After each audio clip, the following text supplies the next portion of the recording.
Anisany olana mipetraka tamin'ireo mpampiasa fiara tany Nosy tany kosa ny fanatontosana fitsiriana ara-teknika an'izay fiara izay satria na isaky ny 2 volana na tsy maintsy voatery makany antsiranana zay vao afaka manatotosana izay fitsiriana izay. Vaovany olana ankehitriny no ny fanokafana ivitoerana fitsarana fiarakodia ny Nosy tantely Andriany Menjanahary. Totosa omaly 17 janoary ny fanokafana tamin'ny fomba ofisialy ny ivitoerana fitsarana fiarakodia Nosy izao no natao dia famalina ny filan'ny mpanjifa satria dia isaky ny 2 volana no misy ny fitsiriana ara-teknika any antoerana na tsy maintsy miazo anantsiranana ho an'ireo izay efa tokony anao izany ao anatin'io 2 volana io. Ny fitoerana moa zany dia any antsiranana no misy ary somary sasahirana ihany ny vahoaka Nosy zany makany antsiranana na midina ty raha ny mpiara-miasa aminay manao an'ilay atao hoe fisarana mandehandeha na visite itinérante dia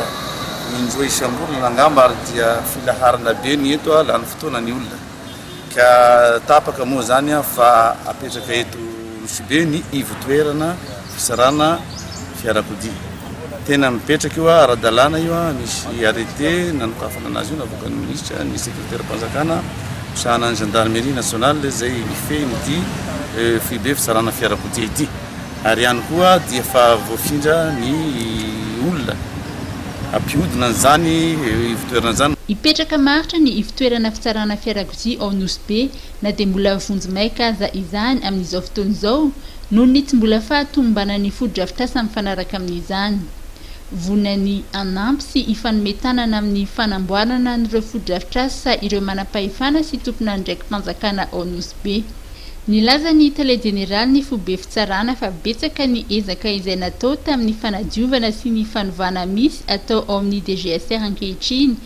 Antony nametrahana sy nanokafana izao ivitoerana izao dia ho fanatanterana ny politika mpanjakana amin'ny fampanantonana bebe kokoa ny foto-drafitrasa sy ny fanomezana fahafampony vahoaka ary ho fiarovana ny vahoaka sy ny fananany amin'ny fisorohana ny lozam-pifamoivoizana ateraky ny tsy fahatombanana ara-teknika.